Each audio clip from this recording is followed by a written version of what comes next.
ಯಾವಾಗ ಮನುಷ್ಯನಿಗೆ ತನ್ನ ಶಕ್ತಿಯ ಬಗ್ಗೆ ಅಹಂಕಾರ ಬರುತ್ತದೆಯೋ ಅಂದೇ ಅವನ ಪತನದ ಆರಂಭವಾಗುತ್ತದೆ. ನೆನಪಿರಲಿ, ಸಮುದ್ರದ ಅಲೆಗಳು ಎಷ್ಟೇ ಎತ್ತರಕ್ಕೆ ಎದ್ದರೂ ಮತ್ತೆ ಅದೇ ಸಮುದ್ರವನ್ನು ಸೇರಬೇಕು. ಸಮಯ ಮತ್ತು ಸಂದರ್ಭ ತುಂಬಾನೇ ಮುಖ್ಯ. ಸಮಯ ಜನರನ್ನು ಪರಿಚಯಿಸಿದ್ರೆ, ಸಂದರ್ಭ ಅವರ ಮುಖವಾಡ ಕಳಚಿ ತೋರಿಸುತ್ತೆ. ನಿನ್ನ ಒಳಗಿನ ಮಹಾಭಾರತದಲ್ಲಿ ನೀನೇ ಏಕಾಂಗಿಯಾಗಿ ಹೋರಾಡಬೇಕು. ಜೀವನದ ಚಕ್ರವ್ಯೂಹದಲ್ಲಿ ನೀನೇ ಕೃಷ್ಣ, ನೀನೇ ಅರ್ಜುನ. ಯಾರು ನೋಡುತ್ತಿಲ್ಲವೆಂದು ತಪ್ಪು ಮಾಡಬೇಡ. ಕಾಲದ ಪ್ರತಿಯೊಂದು ಕ್ಷಣವೂ ನಿನ್ನ ಕರ್ಮಕ್ಕೆ ಸಾಕ್ಷಿಯಾಗಿರುತ್ತದೆ. ನೀನು ಬಿತ್ತಿದ ಬೀಜವೇ ನಿನಗೆ ಮರವಾಗಿ ಫಲ ನೀಡುವಂತೆ ನೀನು ಮಾಡಿದ ಒಳ್ಳೆಯ ಕೆಲಸಗಳು ಒಂದು ದಿನ ನಿನ್ನ ಕಷ್ಟದ ಕಾಲಕ್ಕೆ ಶ್ರೀರಕ್ಷೆಯಾಗಿ ನಿಲ್ಲುತ್ತದೆ. ಕಾಣದ ದಾರಿಯಲ್ಲಿ ನಿನ್ನವರನ್ನು ಹುಡುಕಬೇಡ. ನಿನ್ನ ದಾರಿಯಲ್ಲಿ ನಿನಗಾಗಿ ಬಂದವರನ್ನು ಕಳೆದುಕೊಳ್ಳಬೇಡ. ಕಷ್ಟಗಳು ಬಂದಾಗ ನನಗೇಕೆ ಹೀಗಾಯಿತು ಎಂದು ಅಳುವ ಬದಲು ಇದು ನನಗೆ ಏನು ಕಲಿಸುತ್ತಿದೆ ಎಂದು ಯೋಚಿಸು. ಬಿರುಗಾಳಿ ಬಂದಾಗ ಮರಗಳು ಬಾಗುವುದು ಮುರಿಯುವುದಕ್ಕಲ್ಲ, ಗಾಳಿಯ ವೇಗಕ್ಕೆ ತಲೆಬಾಗಿ ಬದುಕುಳಿಯಲು. ನಿನ್ನ ವಿನಯವೇ ನಿನ್ನನ್ನು ಕಷ್ಟದಿಂದ ಪಾರು ಮಾಡುತ್ತದೆ. ಯಾವುದು ನಿನ್ನ ಭಾಗ್ಯದಲ್ಲಿ ಇದೆಯೋ ಅದು ನಿನಗೆ ಸಿಕ್ಕೇ ಸಿಗುತ್ತದೆ. ಯಾವುದು ನಿನ್ನದಲ್ಲವೋ ಅದು ನೀನು ಎಷ್ಟೇ ಪ್ರಯತ್ನಿಸಿದರೂ ಸಿಗುವುದಿಲ್ಲ. ಚಿಂತೆ ಬಿಡು. ಜೀವನದಲ್ಲಿ ಬರುವುದನ್ನೆಲ್ಲ ಬಂದಂತೆ ಸ್ವೀಕರಿಸು. ಜೀವನ ಇರುವುದೇ 2 ದಿನ. ಒಂದು ನಿನ್ನ ಪರವಾದ ದಿನ, ಮತ್ತೊಂದು ನಿನ್ನ ವಿರುದ್ಧವಾದ ದಿನ. ಪರವಾದ ದಿನದಲ್ಲಿ ಅಹಂಕಾರ ತೋರಿಸಬೇಡ. ವಿರುದ್ಧವಾದ ದಿನದಲ್ಲಿ ತಾಳ್ಮೆ ಕಳೆದುಕೊಳ್ಳಬೇಡ. ಒಂದು ವಿಷಯ ಕೆಟ್ಟದಾಗಿ ಕಂಡರೆ 2 ರೀತಿಯಲ್ಲಿ ಯೋಚಿಸಿ. ವ್ಯಕ್ತಿ ಮುಖ್ಯವಾದರೆ ವಿಷಯವನ್ನು ಮರೆತುಬಿಡಿ, ಮತ್ತು ವಿಷಯ ಮುಖ್ಯವಾದರೆ ವ್ಯಕ್ತಿಯನ್ನು ಮರೆತುಬಿಡಿ. ಸಾಗರದ ಅಲೆಗಳು ತೀರಕ್ಕೆ ಬಂದು ಹೋಗುವಂತೆ ಸುಖ ಮತ್ತು ದುಃಖಗಳು ಜೀವನದಲ್ಲಿ ಬಂದು ಹೋಗುತ್ತವೆ. ಬರುವ ಸುಖಕ್ಕೆ ಅತಿಯಾಗಿ ಹಿಗ್ಗಬೇಡ, ಹೋಗುವ ದುಃಖಕ್ಕೆ ಅತಿಯಾಗಿ ಕುಗ್ಗಬೇಡ. ಯಾವುದಕ್ಕೂ ಅಂಟಿಕೊಳ್ಳದೆ ಬದುಕುವುದೇ ನಿಜವಾದ ಯೋಗ. ಒಳ್ಳೆಯ ಸಮಯಕ್ಕಾಗಿ ಕೆಟ್ಟ ಸಮಯಗಳನ್ನು ಸಹ ಎದುರಿಸಬೇಕಾಗುತ್ತದೆ. ಸಮಯ ಎಲ್ಲವನ್ನೂ ಬದಲಾಯಿಸುತ್ತದೆ. ತಾಳ್ಮೆ ಇರಲಿ. ಜೀವನದಲ್ಲಿ ಏನೇ ನಡೆದರೂ ಎಲ್ಲವೂ ನಿಮ್ಮನ್ನು ಜಾಗೃತಗೊಳಿಸುತ್ತದೆ. ಪ್ರತಿಯೊಂದು ಘಟನೆಯೂ ಒಂದು ಸಂದೇಶ. ಅದನ್ನು ಅರ್ಥ ಮಾಡಿಕೊಳ್ಳಲು ಸಮಯ ತೆಗೆದುಕೊಳ್ಳುತ್ತದೆ. ರೋಗ ಬಂದರೆ ಹೆದರಬೇಡಿ. ಸಮಯವಾದರೆ ಮಾತ್ರ ಸಾವು ಬರುತ್ತದೆ. ರೋಗ ಇಲ್ಲವೆಂದು ಸಂತೋಷ ಪಡಬೇಡಿ. ಮರಣಕ್ಕೆ ಯಾವುದೇ ರೋಗದ ಅವಶ್ಯಕತೆ ಇಲ್ಲ. ಜೀವನದಲ್ಲಿ ಕಷ್ಟ, ಸುಖ, ನೋವು, ನಲಿವು, ಸೋಲು, ಗೆಲುವು ಸಮುದ್ರದ ಅಲೆಗಳಂತೆ ಬರುತ್ತವೆ, ಹೋಗುತ್ತವೆ. ಸಮುದ್ರ ನಿರಂತರವಾಗಿರುವ ಹಾಗೆ ನಮ್ಮ ಕೆಲಸಗಳು ನಿರಂತರವಾಗಿರಬೇಕು.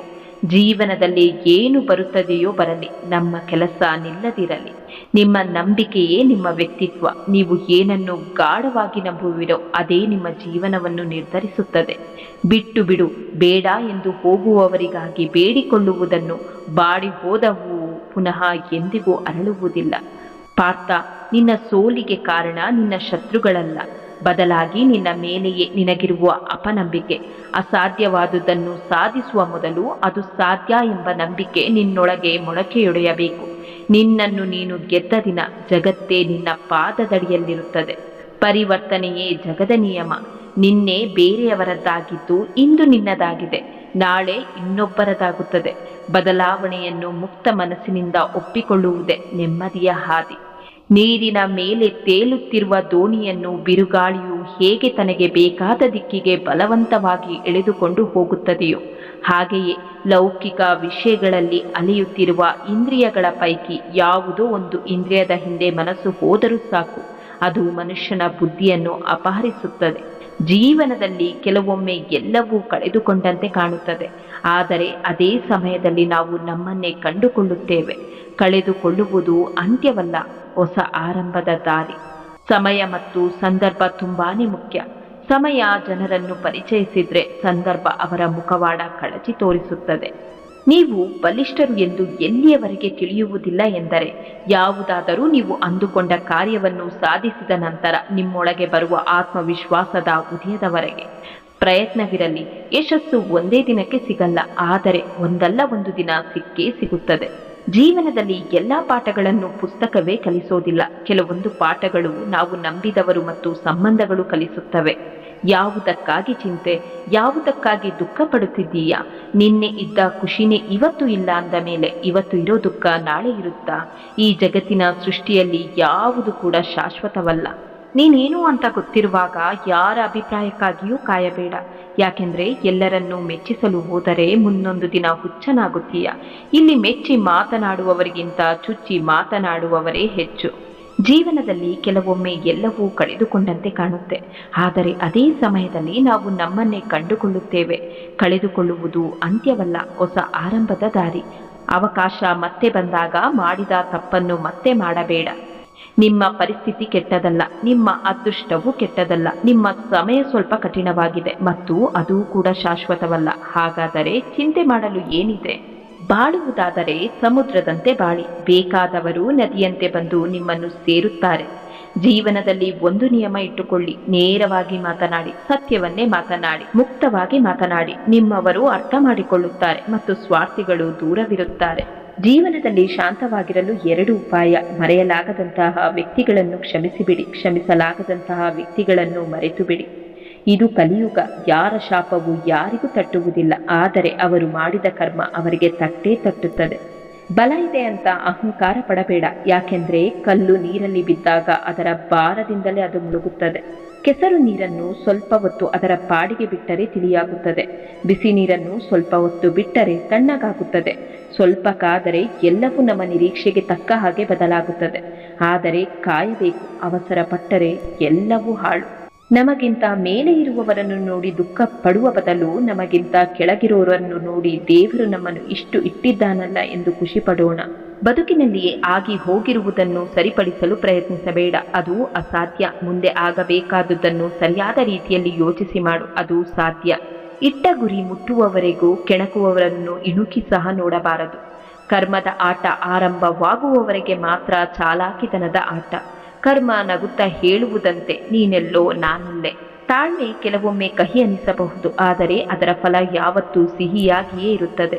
ಜೀವನದಲ್ಲಿ ನೀವೆಷ್ಟೇ ಸರಿ ಇದ್ರೂ ನೋಡುವವರ ದೃಷ್ಟಿ ಸರಿ ಇರದಿದ್ರೆ ನೀವು ಮಾಡಿದ್ದೆಲ್ಲ ತಪ್ಪೆ. ಬದುಕಲು ಗೊತ್ತಿದ್ದವನು ಯಾವುದೇ ಸೌಲಭ್ಯವಿಲ್ಲದಿದ್ರೂ ಸಂತೋಷವಾಗಿರುತ್ತಾನೆ. ಬದುಕಲು ಗೊತ್ತಿಲ್ಲದವನು ಎಷ್ಟೇ ಸೌಲಭ್ಯಗಳಿದ್ದರೂ ದುಃಖಿಯಾಗಿಯೇ ಇರುತ್ತಾನೆ. ಕಾಲ ಮೌನವಾಗಿರಬಹುದು, ಆದರೆ ಕರ್ಮ ಯಾವಾಗಲೂ ಉತ್ತರ ಕೊಡುತ್ತದೆ. ಕೋಪವು ಮನುಷ್ಯನ ವಿವೇಕವನ್ನು ನಾಶಪಡಿಸುತ್ತದೆ. ಆದ್ದರಿಂದ ಶಾಂತವಾಗಿರಲು ಕಲಿ. ಯಾವಾಗ ಮನುಷ್ಯನು ತಾನು ಮಾಡಿದ ಕರ್ಮಫಲಗಳನ್ನು ಇದೇ ಜನ್ಮದಲ್ಲಿ ಅಥವಾ ಮುಂದಿನ ಜನ್ಮದಲ್ಲಿ ಅನುಭವಿಸಬೇಕಾಗುತ್ತದೆ ಎಂಬ ಜ್ಞಾನವನ್ನು ಅರಿತುಕೊಳ್ಳುತ್ತಾನೋ ಆಗ ಇಡೀ ಜಗತ್ತು ಬದಲಾವಣೆಯತ್ತ ಸಾಗಿಬಿಡುತ್ತದೆ. ನೀವು ಏನನ್ನು ನಂಬುತ್ತೀರೋ ಅದು ನೀವೇ. ನೀವು ಏನಾಗಬಹುದು ಎಂದು ನಂಬುತ್ತೀರೋ ಅದು ಆಗುತ್ತೀರಿ. ಪ್ರೀತಿ ನಿಜವಾಗಿದ್ದಾಗ ಅವರೊಂದಿಗೆ ನಿಮ್ಮ ಸಂಬಂಧ ಎಷ್ಟೇ ಬಾರಿ ಮುರಿದರೂ ಮತ್ತೆ ಅವರನ್ನು ಸೇರಲು ಯಾವಾಗಲೂ ಒಂದು ಕಾರಣವನ್ನು ಹುಡುಕಿಕೊಳ್ಳುತ್ತೀರಿ. ಜಗತ್ತಿನ ಎಲ್ಲ ಕೆಲಸವನ್ನು ನಾನು ಮಾಡಬಲ್ಲೆ ಎಂಬ ಆತ್ಮವಿಶ್ವಾಸವಿರಲಿ, ಆದರೆ ಎಲ್ಲವೂ ನನ್ನಿಂದಲೇ ಎಂಬ ಅಹಂಕಾರ ಬೇಡ ಅಷ್ಟೆ. ಕೆಲವರ ಗುಣ ಏನು ಅಂತ ಗೊತ್ತಾದ ಮೇಲೆ ನಮ್ಮಲ್ಲಿ ನಾವೇ ಬದಲಾವಣೆ ಮಾಡಿಕೊಳ್ಳಬೇಕು. ನಾವು ಖುಷಿಯಾಗಿರಬೇಕೇ ಹೊರತು ಅವರನ್ನು ಬದಲಾಯಿಸಲು ಹೋಗಬಾರದು. ಸುಮ್ಮನೆ ನಮ್ಮ ಸಮಯವೇ ವ್ಯರ್ಥವಾಗುತ್ತೆ. ಇದುವೇ ನಮ್ಮ ಜೀವನ ನಮಗೆ ಕಲಿಸುವ ಬಹಳ ಮುಖ್ಯವಾದ ಪಾತ್ರ. ತಿಳುವಳಿಕೆ ಇಲ್ಲದವನನ್ನು ಒಪ್ಪಿಸುವುದು ಸುಲಭ, ಹೆಚ್ಚು ತಿಳಿದವನನ್ನು ಒಪ್ಪಿಸುವುದು ಇನ್ನೂ ಸುಲಭ. ಹಾಗೂ ಸ್ವಲ್ಪ ತಿಳಿದುಕೊಂಡು ಅಹಂಕಾರ ಪಡುವ ಮನುಷ್ಯನನ್ನು ದೇವರಿಂದಲೂ ಒಪ್ಪಿಸಲು ಸಾಧ್ಯವಿಲ್ಲ.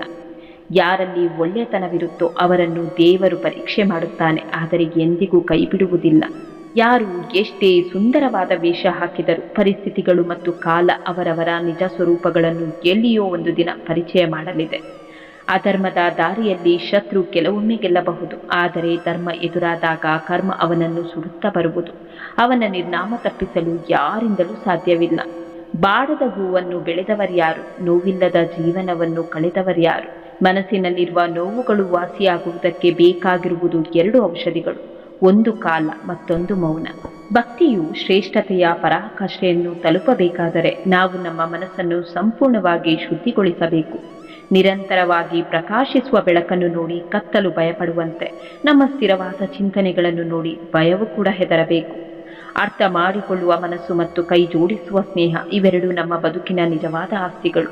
ಮಾನವೀಯತೆಯ ನೆಲೆ, ವಿಶಾಲ ಮನೋಭಾವ ಮತ್ತು ಸರ್ವರನ್ನು ಪ್ರೀತಿಸುವ ಕಲೆಯು ನಮ್ಮ ಬದುಕಿಗೆ ಹೊಸ ಆಯಾಮವನ್ನು ನೀಡಬಲ್ಲದು. ನಮ್ಮ ಸುತ್ತಲೂ ಕತ್ತಲೆ ಕವಿದಿದ್ದು ಎಲ್ಲೋ ಒಂದು ಕಡೆ ಸಣ್ಣ ಬೆಳಕಿನ ಪ್ರಕಾಶ ಕಾಣುವುದು, ಅದೇ ನಮ್ಮ ಬದುಕಿನ ಭರವಸೆಯ ಬೆಳಕು. ನಾವು ನಮ್ಮ ಸ್ನೇಹಿತರ ಬಗ್ಗೆ ಅಥವಾ ಬಂಧು ಬಳಗದವರ ಬಗ್ಗೆ ಯಥೇಚ್ಛವಾಗಿ ಚಿಂತಿಸಲು ಹೋಗಬಾರದು.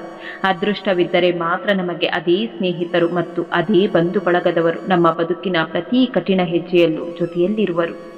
ನಿನ್ನೆಯ ದಿನದಿಂದ ಇದು ಮತ್ತಷ್ಟು ಪ್ರಬುದ್ಧತೆಯ ಜ್ಞಾನವನ್ನು ಪಡೆಯಲು ನಾವು ನಮ್ಮ ಜ್ಞಾನವನ್ನೇ ಎದುರಾಳಿಯನ್ನಾಗಿ ತೆಗೆದುಕೊಳ್ಳಬೇಕು.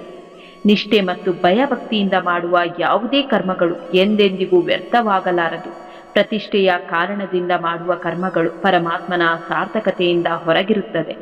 ಇಂದಿನ ಈ ಕಾಲದಲ್ಲಿ ಮತ್ತೊಬ್ಬರ ಏಳಿಗೆಗಾಗಿ ಚಿಂತಿಸುವ ವ್ಯಕ್ತಿಯು ಎಂದೆಂದಿಗೂ ದುಃಖವನ್ನು ಅನುಭವಿಸುವನು. ಯಾರ ಬಗ್ಗೆಯೂ ಚಿಂತಿಸದಿರುವ ವ್ಯಕ್ತಿಯು ಹೆಚ್ಚು ನೆಮ್ಮದಿಯಿಂದಿರುವನು. ಉಪಕಾರ ಮಾಡಿದವನಿಗೆ ಸಹಾಯ ಮಾಡುವ ಮಾತನ್ನು ಕೊಟ್ಟು ಮರೆತು ಬಿಡುವ ವ್ಯಕ್ತಿ ಜಗತ್ತಿನಲ್ಲಿ ಅತ್ಯಂತ ಕೆಟ್ಟವನು. ಯಾವುದೇ ಒಳ್ಳೆಯ ಕಾರ್ಯವಾಗಲಿ ಪ್ರಯತ್ನವೆಂಬುವುದು ಅಧಿಕವಾದರೆ ಹಣೆ ಬರಹ ಕೂಡ ಶುರುವಾಗುತ್ತೆ, ಇದು ನಿಶ್ಚಿತ. ದೇವರು ತಡ ಮಾಡಿದ್ರೂ ನ್ಯಾಯ ಮಾಡುತ್ತಾರೆ, ಆದರೆ ಅನ್ಯಾಯ ಮಾಡುವುದಿಲ್ಲ. ತಡ ಆಗುವುದರ ಹಿಂದೆ ಅದ್ಭುತಗಳೇ ನಡೆಯುತ್ತೆ, ಕಾದು ನೋಡಬೇಕು ಅಷ್ಟೇ. ಕೆಲವು ಸಂಬಂಧಗಳನ್ನು ದೇವರೇ ಹಾಳು ಮಾಡಿಬಿಡುತ್ತಾನೆ. ಕಾರಣ ಜೀವನ ಹಾಳಾಗಬಾರದೆಂದು. ಹೋಗುವವರನ್ನು ಹೋಗಲು ಬಿಡಿ. ಮನುಷ್ಯನ ಮೇಲೆ ಭರವಸೆ ಇಟ್ಟವರು ಭಯಪಡಬಹುದು, ಭಗವಂತನ ಮೇಲೆ ಭರವಸೆ ಇಟ್ಟವರು ಯಾವುದೇ ಭಯಪಡುವ ಅಗತ್ಯವಿಲ್ಲ. ಜೀವನದ ಒಂದು ನಿಯಮವೆಂದರೆ ನೀವು ಇತರರಿಗೆ ಏನು ನೀಡುತ್ತೀರೋ ಅದನ್ನೇ ಮರಳಿ ಪಡೆಯುತ್ತೀರಿ. ಅದು ಸಂಪತ್ತು, ಜ್ಞಾನ, ಪ್ರೀತಿ ಅಥವಾ ಗೌರವ. ಸಾಧಿಸುವ ಮುನ್ನ ಹಾಸ್ಯವಾಗಿ ನೋಡುತ್ತಾರೆ, ಸಾಧಿಸಿದ ಮೇಲೆ ವಿಶೇಷವಾಗಿ ನೋಡುತ್ತಾರೆ. ಆದ್ದರಿಂದ ನೀವು ಏನು ಅಂದುಕೊಳ್ಳುತ್ತೀರೋ ಅದನ್ನು ಅರ್ಧದಲ್ಲಿ ಎಂದಿಗೂ ಕೈಬಿಡಬೇಡಿ. ಮುಖ ಸೌಂದರ್ಯಕ್ಕೆ ಹೆಚ್ಚು ಬೆಲೆಯನ್ನು ಕೊಡಬೇಡಿ, ಯಾಕೆಂದ್ರೆ ಮುಖವಾಡಗಳು ಸುಂದರವಾಗಿರುತ್ತದೆ. ಆತ್ಮ ಸೌಂದರ್ಯಕ್ಕೆ ಬೆಲೆ ಕೊಡಿ, ಯಾಕೆಂದ್ರೆ ಇಲ್ಲಿ ಭಗವಂತ ನೆಲೆಸಿರುತ್ತಾನೆ. ಜೊತೆ ಇದ್ದವರೆಲ್ಲ ನನ್ನವರು ಎಂದು ಬೀಗಬೇಡಿ. ಅವರಿಗೆ ಜೊತೆ ಬೇಕಾದವರು ಜೊತೆ ಇದ್ದಾಗ ನಿಮ್ಮನ್ನು ಕಡೆಗಣಿಸಲೂಬಹುದು. ಆಗಲಕಾಯಿ ಅಂತ ಕಹಿಯಾದ ಜನರು ತೊಂದರೆಯಲ್ಲಿ ಸಹಾಯ ಮಾಡುತ್ತಾರೆ. ಸಕ್ಕರೆ ಅಂತ ಸಿಹಿಯಾದ ಜನರು ಸಮಯ ನೋಡಿ ಮೋಸ ಮಾಡುತ್ತಾರೆ. ಮಾತಿಗೆ ಮನಸ್ಸನ್ನು ಗೆಲ್ಲುವ ಶಕ್ತಿ ಇದೆ, ಮೌನಕ್ಕೆ ಬದುಕನ್ನೇ ಗೆಲ್ಲುವ ಯುಕ್ತಿ ಇದೆ. ಎಂದಾದರೂ ತಾಯಿ ನಗುತ್ತಿರುವುದನ್ನು ಸೂಕ್ಷ್ಮವಾಗಿ ನೋಡಿದ್ರೆ ದೇವರು ಮುಗುಳ್ನಗುವುದು ಕಾಣುತ್ತೆ. ಮತ್ತೊಂದು ಸಾರಿ ಪ್ರಯತ್ನಿಸಿ ನೋಡು, ಈ ಸಮಯ ನಿನ್ನದೇ ಆಗಿರಬಹುದು. ಸಾಧ್ಯವಾದುದನ್ನು ಮಾಡಲು ಶಕ್ತಿ ಸಾಕು, ಅಸಾಧ್ಯವಾದುದನ್ನು ಮಾಡಲು ವಿಶ್ವಾಸ ಮುಖ್ಯ. ಶಕ್ತಿ ವಿಶ್ವಾಸದಿಂದ ಎಲ್ಲವೂ ಸಾಧ್ಯ. ಪ್ರತಿಯೊಬ್ಬರ ಕಷ್ಟಕ್ಕೆ ಸ್ಪಂದಿಸು, ನಿನ್ನ ಕಷ್ಟಕ್ಕೆ ಖಂಡಿತ ಭಗವಂತ ಸ್ಪಂದಿಸುತ್ತಾನೆ. ನಿಮ್ಮ ಉದ್ದೇಶಗಳು ಶುದ್ಧವಾಗಿದ್ದಾಗ ನೀವು ಯಾರನ್ನು ಕಳೆದುಕೊಳ್ಳುವುದಿಲ್ಲ, ಅವರೇ ನಿಮ್ಮನ್ನು ಕಳೆದುಕೊಳ್ಳುತ್ತಾರೆ. ಜೀವನದಲ್ಲಿ ಕಾಯಲು ಕಲಿಯಬೇಕು. ಯಾಕೆ ಗೊತ್ತಾ? ಇಲ್ಲಿ ಎಲ್ಲವೂ ಸಮಯಕ್ಕೆ ತಕ್ಕಂತೆ ನಡೆಯುತ್ತೆ, ನಮ್ಮ ಅವಸರಕ್ಕೆ ತಕ್ಕಂತೆ ಅಲ್ಲ. ಹಾಗೆ ಸಾಧಿಸಲು ಸಮಯವನ್ನು ವ್ಯರ್ಥ ಮಾಡಬೇಡ. ನಿನ್ನನ್ನು ನೋಯಿಸಿದವರು ಕೊನೆಗೆ ಅವರ ಕರ್ಮಫಲವನ್ನು ಅವರೇ ಅನುಭವಿಸುತ್ತಾರೆ. ಬದಲಾಗುವವರು ಆಗಲಿ ಬಿಡು. ಜನರು ಬಣ್ಣ ಬದಲಾಯಿಸಿದ್ರೆ ಭಗವಂತ ಸಮಯವನ್ನೇ ಬದಲಾಯಿಸುತ್ತಾನೆ. ಮುಖವಾಡದ ಬದುಕು 3 ದಿನ, ಬಣ್ಣದ ಬದುಕು 6 ದಿನ, ನಿಯತ್ತಿನ ಬದುಕು ಮಾತ್ರ 100 ದಿನ. ಒಳ್ಳೆಯದು ಮತ್ತು ಕೆಟ್ಟದ್ದು ನಮ್ಮೊಳಗೆ ಇದೆ. ಯಾವುದನ್ನು ನಾವು ಹೆಚ್ಚು ಉಪಯೋಗಿಸುತ್ತೇವೆಯೋ ಅದೇ ಬೆಳೆಯುತ್ತಾ ಹೋಗುತ್ತದೆ. ಕೈಯಲ್ಲಿ ಅದೃಷ್ಟ ರೇಖೆಯನ್ನು ಹುಡುಕುವ ಬದಲು ದುಡಿಯುವ ದಾರಿ ಹುಡುಕಿದ್ರೆ ಅದೃಷ್ಟ ಬದಲಾಗುವುದು. ಇಷ್ಟು ದಿನ ನಾವು ನಮ್ಮವರು ಎಂದಿದ್ದು ಸಾಕು, ಇನ್ಮೇಲೆ ನಾನು ನನ್ನದು ಎಂದು ಬದುಕಬೇಕು. ಯಾವುದೇ ಕಾರಣಕ್ಕೂ ವ್ಯಕ್ತಿಯ ಕೋಪವು ತನ್ನ ಮೇಲೆ ಪ್ರಾಬಲ್ಯ ಸಾಧಿಸಲು ಬಿಡಬಾರದು. ನಿಮಗೆ ಕೋಪ ಬಂದರೆ ಶಾಂತವಾಗಿರುವುದನ್ನು ಕಲಿಯಿರಿ ಎಂದು ಭಗವಾನ್ ಶ್ರೀಕೃಷ್ಣ ಹೇಳುತ್ತಾರೆ. ಚುಚ್ಚುವುದು ಸೂಜಿಯ ಗುಣ, ದಾರವು ಎಲ್ಲವನ್ನು ಜೋಡಿಸುತ್ತಾ ಹೋಗುತ್ತದೆ. ನಾವು ಇಲ್ಲಿ ಸೂಜಿಯ ಹಿಂದೆ ಹೋಗದೆ ದಾರದ ಗೆಳೆತನ ಬೆಳೆಸಿಕೊಳ್ಳಲು ಪ್ರಯತ್ನಿಸಿದಾಗ ಎಲ್ಲವನ್ನು ಜೋಡಿಸುತ್ತಾ ಹೊಂದಾಣಿಕೆಯಿಂದ ಮುಂದೆ ಹೋಗುತ್ತೇವೆ. ನಮ್ಮ ಮನಸ್ಸು, ವಾಣಿ ಮತ್ತು ಕರ್ಮಗಳಲ್ಲಿ ದೃಢತೆ ಇದ್ದಾಗ ಮಾತ್ರ ನಮ್ಮ ಸಾಧನೆಯು ನಮ್ಮನ್ನು ಶಿಖರಕ್ಕೇರಿಸಬಲ್ಲದು. ನಮಗೆ ಸ್ಫೂರ್ತಿ ನೀಡಿ ನಮ್ಮನ್ನು ಮೇಲಕ್ಕೆತ್ತಿದವರನ್ನು ಮತ್ತು ನಮಗೆ ಕಿರುಕುಳ ನೀಡಿ ನಮ್ಮನ್ನು ಕೀಳಾಗಿ ಕಂಡವರನ್ನು ಎಂದೆಂದಿಗೂ ಮರೆಯಬಾರದು. ಯಾಕೆಂದ್ರೆ ನಮ್ಮ ಬದುಕಿನ ಯಶಸ್ಸಿನ ಪಯಣಕ್ಕೆ ಇವರಿಬ್ಬರ ಕೊಡುಗೆಯು ಉತ್ತಮವೇ ಆಗಿರುವುದು. ನಮ್ಮ ಬದುಕಿನಲ್ಲಿ ನಾವು ಕಾಣುವ ನಾನಾ ವೈಫಲ್ಯಕ್ಕೆ ಕೊರಗಬಾರದು. ಯಾಕೆಂದ್ರೆ ಪ್ರತಿ ವೈಫಲ್ಯದ ಹಿಂದೆಯೂ ಯಶಸ್ಸಿನ ಸೂತ್ರ ಅಡಗಿರುವುದು. ನಾವು ಪರರಿಂದ ಏನನ್ನು ಸ್ವೀಕರಿಸಲು ಮುಂದಾಗಬಾರದು. ಆದಾಗ್ಯೂ ನಾವು ಪರರಿಂದ ಏನನ್ನಾದರೂ ಸ್ವೀಕರಿಸಿದರೆ ಅದನ್ನು ಆದಷ್ಟು ಬೇಗನೆ ಹಿಂತಿರುಗಿ ನೀಡಲು ಮುಂದಾಗಬೇಕು. ಏಕೆಂದರೆ ಪರರ ಸ್ವತ್ತಿನಡಿನಲ್ಲಿ ನಾವು ಪಡುವ ಸುಖವು ಅತ್ಯಲ್ಪವಾಗಿರುವುದು. ಪರರ ಋಣವನ್ನಿಟ್ಟುಕೊಂಡು ಬದುಕುವುದು ಸಜ್ಜನರ ಗುಣವಲ್ಲ. ನಾವು ಏನನ್ನು ತಿಳಿದಿದ್ದೇವೆಯೋ ಅದನ್ನು ಬೇರೆಯವರಿಗೆ ಅರ್ಥವಾಗುವ ರೀತಿಯಲ್ಲಿ ಹೇಳಲು ನಮ್ಮಿಂದ ಸಾಧ್ಯವಿಲ್ಲ ಎಂದಾದರೆ ತಿಳಿದಿರುವ ವಿಷಯದಲ್ಲಿ ಇನ್ನೂ ಪರಿಪಕ್ವತೆ ಹೊಂದಿಲ್ಲ ಎಂದು ತೀರ್ಮಾನಕ್ಕೆ ಬರಬಹುದು. ಹಿತವಲ್ಲದ ಪರಿಸ್ಥಿತಿ ನಿರ್ಮಾಣವಾದಾಗ ಕಂಗಾಲಾಗದೆ ಗಲಿಬಿಲಿಗೊಳ್ಳದೆ ಅದನ್ನು ಶಾಂತಚಿತ್ತರಾಗಿ ಎದುರಿಸುವ ಸೂತ್ರವನ್ನು ಕಲಿಯಬೇಕು. ನಮ್ಮ ನಿರಂತರವಾದ ಪರಮಾತ್ಮನ ಮೇಲಿನ ನಮ್ರತೆಯ ಗುಣವು ನಮ್ಮ ಆತ್ಮವನ್ನು ಪ್ರಾಮಾಣಿಕವಾಗಿ ಶುದ್ಧಗೊಳಿಸಿ ಕೊನೆಗೆ ನಮ್ಮ ಬದುಕಿನ ಪಯಣವನ್ನು ಧರ್ಮ ಮಾರ್ಗದಲ್ಲಿ ಸಾಗುವಂತೆ ಮಾಡಲು ನೆರವಾಗುತ್ತದೆ. ಯಾರು ತಮ್ಮ ಲಾಭಕ್ಕಾಗಿ ಬೇರೆಯವರನ್ನು ಬಳಕೆ ಮಾಡಿಕೊಳ್ಳುತ್ತಾರೋ ಒಂದಲ್ಲ ಒಂದು ದಿನ ಅವರು ಕೂಡ ಇನ್ಯಾರದೋ ಲಾಭಕ್ಕಾಗಿ ಬಳಕೆಯಾಗುವುದು ನಿಶ್ಚಿತ. ನಾವು ಧನಾತ್ಮಕ ಶಕ್ತಿಯನ್ನು ಹೊಂದುವ ಕನಸನ್ನು ಕಾಣಬೇಕು. ಅಂದಾಗ ಮಾತ್ರ ನಮ್ಮ ಬದುಕಿನ ಪಯಣವು ಯಶಸ್ಸಿನ ರೇಖೆಯ ಮೇಲೆ ನಿಂತಿರುತ್ತದೆ. ಬಿದ್ದ ತಕ್ಷಣ ನೀನು ಸೋತೆ ಅಂದುಕೊಳ್ಳಬೇಡ. ಬೀಳುವುದು, ಏಳುವುದು, ನಡೆಯುವುದು, ಓಡುವುದು ಇದು ಬದುಕಿನ ಕ್ರಮ. ಇವೆಲ್ಲವೂ ನಿನ್ನ ಮರಣದವರೆಗೂ ನಡೆಯುತ್ತಲೇ ಇರುತ್ತದೆ. ತಪ್ಪುಗಳು, ಸೋಲುಗಳು, ಅವಮಾನಗಳು, ನಿರಾಸೆಗಳು, ತಿರಸ್ಕಾರಗಳು ಇವುಗಳೆಲ್ಲವೂ ಉನ್ನತಿ ಮತ್ತು ಬೆಳವಣಿಗೆಯ ಭಾಗಗಳು. ಯಾವ ವ್ಯಕ್ತಿಯು ಅನುಭವಗಳಿಂದ ಹಾದು ಹೋಗದೆ ಜೀವನದಲ್ಲಿ ಗೌರವದ ಸ್ಥಾನವನ್ನು ಪಡೆದುಕೊಳ್ಳಲು ಸಾಧ್ಯವಿಲ್ಲ. ಯೋಚಿಸಿ ನೋಡು, ಎಷ್ಟೇ ಜಾಗರೂಕತೆಯಿಂದ ನಡೆದರೂ ಜೀವನದಲ್ಲಿ ಅಪಾಯ ತಪ್ಪಿದ್ದಲ್ಲ. ಅದು ಯಾವ ರೂಪದಲ್ಲಾದರೂ ಬರಬಹುದು. ಭಗವಂತನ ಕೃಪೆ ಇದ್ದರೆ ಪ್ರತಿ ಅಪಾಯದಿಂದ ಪಾರಾಗಬಹುದು. ಈ ಪ್ರಪಂಚದಲ್ಲಿ ಏನೇ ನಡೆದರೂ ಅದಕ್ಕೊಂದು ಕಾರಣ ಅಂತ ಇರುತ್ತದೆ. ಪರಮಾತ್ಮನ ಅನುಮತಿ ಇಲ್ಲದೆ ಒಂದು ಧೂಳಿನ ಕಣಗಳು ಹಾರುವುದಿಲ್ಲ. ಹೀಗಿರುವಾಗ ನಾವು ಯಾವುದಕ್ಕೂ ಚಿಂತೆ ಮಾಡದೆ ಅವನನ್ನು ಆಶ್ರಯಿಸುವುದೊಂದೇ ನಮಗುಳಿದಿರುವ ಮಾರ್ಗವು. ಕರ್ಮ ಧರ್ಮದ ಏಟು ತುಂಬ ಭಯಂಕರವಾಗಿರುತ್ತದೆ. ನಮ್ಮಲ್ಲಿ ಸಂಗ್ರಹವಾದ ಧರ್ಮ ಯಾವಾಗ ಮುಗಿದು ಹೋಗುತ್ತದೆ ಎಂದು ನಮಗೇ ತಿಳಿದಿಲ್ಲ. ಪುಣ್ಯ ಮುಗಿದ ನಂತರ ಸಮರ್ಥ ರಾಜನು ಭಿಕ್ಷೆ ಬೇಡಬೇಕಾಗುತ್ತದೆ. ಆದ್ದರಿಂದ ಯಾರೊಂದಿಗಾದರೂ ಮೋಸ, ಕಪಟ, ವಂಚನೆ ಮಾಡಿ ಆತ್ಮಕ್ಕೆ ಮೋಸ ಮಾಡಬೇಡಿ. ಅಧರ್ಮದ ಹಾದಿಯಲ್ಲಿ ಯಾವ ಅಡೆತಡೆಗಳೂ ಇರುವುದಿಲ್ಲ, ಆದರೆ ಅದು ಸೇರುವ ಗುರಿ ಮಾತ್ರ ನರಕ. ಧರ್ಮದ ಹಾದಿಯಲ್ಲಿ ಸಾಕಷ್ಟು ಅಡೆತಡೆಗಳು ಬರುತ್ತದೆ, ಆದರೆ ಅದು ಸೇರುವ ಗುರಿ ಮಾತ್ರ ಸ್ವರ್ಗ. 100 ಗುರುಗಳು ಸೇರಿ ಕಲಿಸಲಾಗದ್ದನ್ನು ನಮ್ಮ ಜೀವನದಲ್ಲಿ ಒಂದೇ ಒಂದು ಶಕ್ತಿ ಕಲಿಸುತ್ತದೆ, ಅದು ಸಮಯ. ಬಯಸಿದ್ದನ್ನು ಪಡೆಯಬೇಕೆನ್ನುವ ಹಠ ಇರಬೇಕು, ಆದರೆ ಮತ್ತೊಬ್ಬರಿಂದ ಕಿತ್ತುಕೊಂಡು ಬದುಕುವ ಚಟವಿರಬಾರದು. ಬದುಕಿನಲ್ಲಿ ಹಣ ಇರಲಿ, ಆದರೆ ಯಾರನ್ನೂ ತಿವಿದು ಬದುಕುವ ಮನಸ್ಥಿತಿ ಬೇಡ. ಜೀವನದಲ್ಲಿ ಎಲ್ಲವೂ ಇದ್ದಾಗ ನಿನ್ನವರು ಯಾರು ಎನ್ನುವುದು ಗೊತ್ತಾಗಲ್ಲ. ಜೀವನದಲ್ಲಿ ಎಲ್ಲವನ್ನೂ ಕಳೆದುಕೊಂಡಾಗ ನಿನ್ನವರು ಯಾರು ಎನ್ನುವುದು ಗೊತ್ತಾಗುತ್ತದೆ. ನೋವುಗಳಿಂದ ತಪ್ಪಿಸಿಕೊಂಡು ಬದುಕುವುದು ಜೀವನವಲ್ಲ, ನೋವುಗಳ ಜೊತೆ ಬೆಳೆದು ಗೆಲ್ಲುವುದೇ ನಿಜವಾದ ಜೀವನ. ಯಾರು ತಮ್ಮ ಮುಖದಲ್ಲಿ ನಗು ಮತ್ತು ಮೌನವನ್ನು ಶಾಶ್ವತವಾಗಿ ಉಳಿಸಿಕೊಂಡಿರುತ್ತಾರೋ ಅವರು ಎಲ್ಲ ಸಮಸ್ಯೆಗಳನ್ನು ಎದುರಿಸುವ ಸಾಮರ್ಥ್ಯ ಹೊಂದಿರುತ್ತಾರೆ. ಕೆಸರು ನೀರಿನಲ್ಲಿ ಶುದ್ಧ ನೀರು ತೆಗೆಯಲು ಕಷ್ಟಪಡಬೇಕಾಗಿಲ್ಲ. ಸ್ವಲ್ಪ ತಾಳ್ಮೆ ವಹಿಸಿದ್ರೆ ಕೆಸರು ಹರಿಯುತ್ತಿದ್ದ ನೀರು ಮೇಲೆ ಬರುತ್ತದೆ. ಹಾಗೆಯೇ ನಮ್ಮ ಕಷ್ಟಗಳು, ಅವಮಾನಗಳು ತಿಳಿಯಾಗಿ ಒಳ್ಳೆಯ ಕಾಲ ಬಂದೇ ಬರುತ್ತದೆ. ನಮಗೆ ಯಾರೋ ಮೋಸ ಮಾಡಿದರೆಂದು ನೊಂದುಕೊಳ್ಳುವುದಕ್ಕಿಂತ ನಾವೇ ಮೋಸ ಹೋದೆವು ಎಂದು ಸಮಾಧಾನಗೊಳ್ಳುವುದು ಉತ್ತಮ. ಸುಖ ದುಃಖ ಲಾಭ ಹಾನಿಗಳನ್ನು ಸಮಾನವೆಂದು ತಿಳಿದುಕೋ. ಸುಖ ಬಂದಾಗ ಹಿಗ್ಗದಿರು, ದುಃಖ ಬಂದಾಗ ಕುಗ್ಗದಿರು. ಯಾವ ಮನುಷ್ಯನು ಮತ್ತೊಬ್ಬರ ದುಃಖ ಮತ್ತು ಕಷ್ಟಗಳನ್ನೆಲ್ಲ ಅರ್ಥ ಮಾಡಿಕೊಳ್ಳುತ್ತಾನೋ ಅಂತಹ ಮನುಷ್ಯನ ದುಃಖವನ್ನು ಸ್ವಯಂ ಭಗವಂತನೇ ಸ್ವೀಕರಿಸುತ್ತಾನೆ. ದೊಡ್ಡ ಗುರಿ, ಜ್ಞಾನ ಹೆಚ್ಚಿಸಿಕೊಳ್ಳುವುದು, ಕಠಿಣ ಪರಿಶ್ರಮ ಮತ್ತು ದೃಢನಿಷ್ಠೆ ಇವುಗಳನ್ನು ನಿರಂತರವಾಗಿ ಪಾಲಿಸಿದ್ರೆ ಜೀವನದಲ್ಲಿ ಏನನ್ನು ಬೇಕಾದರೂ ಸಾಧಿಸಬಹುದು. ಎಲ್ಲಿ ಋಣಾನುಬಂಧವೋ ಅಲ್ಲಿ ಬೆಸೆದಿರುವುದು ನಿನ್ನ ಬಂಧ. ನೆನಪಿರಲಿ, ಅಲ್ಲಿ ಕೇವಲ ನೀನು ಪಾತ್ರಧಾರಿಯಷ್ಟೇ, ಮೇಲಿರುವವನು ಭಗವಂತ ಸೂತ್ರಧಾರಿ. ಸುಖ ದುಃಖ ಲಾಭ ಹಾನಿಗಳನ್ನು ಸಮಾನವೆಂದು ತಿಳಿದುಕೋ. ಸುಖ ಬಂದಾಗ ಹಿಗ್ಗದಿರು, ದುಃಖ ಬಂದಾಗ ಕುಗ್ಗದಿರು. ಜಗತ್ತು ನಿನ್ನನ್ನು ಎಷ್ಟು ಪರೀಕ್ಷಿಸುತ್ತಿದೆ ಎಂದು ದುಃಖ ಪಡಬೇಡ. ಯಾಕೆಂದ್ರೆ ಜಗತ್ತು ಪರೀಕ್ಷಿಸುವುದು ಚಿನ್ನವನ್ನೇ ಹೊರತು ಇದ್ದಲಿಯನ್ನಲ್ಲ. ಸತ್ಯದ ದಾರಿ ಹಿಡಿದವರು ಜೀವನದುದ್ದಕ್ಕೂ ಕೊಂಚ ನೋವು ಅನುಭವಿಸಿದ್ರೂ ಕೂಡ ಕೊನೆಗಳಿಗೆಯಲ್ಲಿ ನೆಮ್ಮದಿಯ ಜೀವನ ನಡೆಸಿ ಮುಕ್ತಿಗೆ ಪಾತ್ರರಾಗುತ್ತಾರೆ. ಅಸತ್ಯದ ದಾರಿ ಹಿಡಿದವರು ಜೀವನದುದ್ದಕ್ಕೂ ನೆಮ್ಮದಿಯಿಂದ ಇರುವಂತೆ ಕಂಡ್ರು ಕೊನೆಯ ಗಳಿಗೆಯಲ್ಲಿ ನರಕ ಯಾತನೆ ಅನುಭವಿಸಿ ಮುಕ್ತಿಯಿಂದ ವಂಚಿತರಾಗುತ್ತಾರೆ. ಸುಖ ದುಃಖ ಲಾಭ ಹಾನಿಗಳನ್ನು ಸಮಾನವೆಂದು ತಿಳಿದುಕೋ. ಸುಖ ಬಂದಾಗ ಹಿಗ್ಗದಿರು, ದುಃಖ ಬಂದಾಗ ಕುಗ್ಗದಿರು. ಏಕಾಗ್ರತೆ ಮತ್ತು ಶ್ರದ್ಧಾ ಭಕ್ತಿಯಿಂದ ಮಾತ್ರ ನಾವು ಆಧ್ಯಾತ್ಮ ಜ್ಞಾನದ ಶೋಧನೆಗೈಯಬಹುದು. ಏಕಾಗ್ರತೆ ಮತ್ತು ಶ್ರದ್ಧಾ ಭಕ್ತಿ ಇರದಿದ್ದರೆ ಆಧ್ಯಾತ್ಮ ಜ್ಞಾನದ ಆಳಕ್ಕೆ ಹೋಗಲು ಸಾಧ್ಯವಿಲ್ಲ. ಇಂದು ನೀನು ಏನನ್ನು ಕಳೆದುಕೊಂಡಿರುವೆಯೋ ನಾಳೆ ಅದಕ್ಕಿಂತ ಶ್ರೇಷ್ಠವಾಗಿರುವುದನ್ನೇ ಪಡೆಯುವೆ. ತಾಳ್ಮೆಯಿಂದಿರು. ಇನ್ನೊಬ್ಬರಿಗಿಂತ ಉತ್ತಮವಾಗಲು ಪ್ರಯತ್ನಿಸಬೇಡ. ಬದಲಾಗಿ ನಿನ್ನೆಯ ದಿನಕ್ಕಿಂತ ನಿನ್ನ ಇಂದಿನ ದಿನ ಉತ್ತಮವಾಗಿರಲಿ. ಅಂತರಾತ್ಮದ ಬೆಳವಣಿಗೆಯೇ ನಿಜವಾದ ಬೆಳವಣಿಗೆ. ಕೆಲವೊಮ್ಮೆ ಯುದ್ಧಗಳು ಅನಿವಾರ್ಯ. ಸಮುದ್ರವು ಎಲ್ಲಾ ಸಮಯದಲ್ಲೂ ಶಾಂತವಾಗಿದ್ರೆ ನರಿಗಳು ಕೂಡ ಈಜಲು ಪ್ರಾರಂಭಿಸುತ್ತದೆ. ನೀನು ಮಾಡಿದ ಒಳ್ಳೆಯ ಕೆಲಸ ಯಾವತ್ತೂ ವ್ಯರ್ಥವಾಗುವುದಿಲ್ಲ. ಅದು ಯಾವುದೋ ರೂಪದಲ್ಲಿ ನಿನ್ನತ್ತ ಹಿಂತಿರುಗುತ್ತದೆ. ನೆನಪಿರಲಿ, ಇತರರಿಗೆ ಸಹಾಯ ಮಾಡು, ದಯೆ ತೋರು, ಕ್ಷಮೆ ಕಲಿತುಕೋ. ಇವು ನಿನ್ನ ಆತ್ಮವನ್ನು ಶುದ್ಧವಾಗಿಡುತ್ತದೆ.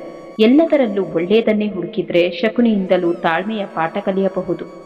ಎಲ್ಲದರಲ್ಲೂ ಕೆಟ್ಟದ್ದನ್ನೇ ಹುಡುಕಿದ್ರೆ ಕುರುಕ್ಷೇತ್ರದ ಕೃಷ್ಣನ ಲೀಲೆಯಲ್ಲೂ ತಪ್ಪು ಕಾಣಬಹುದು.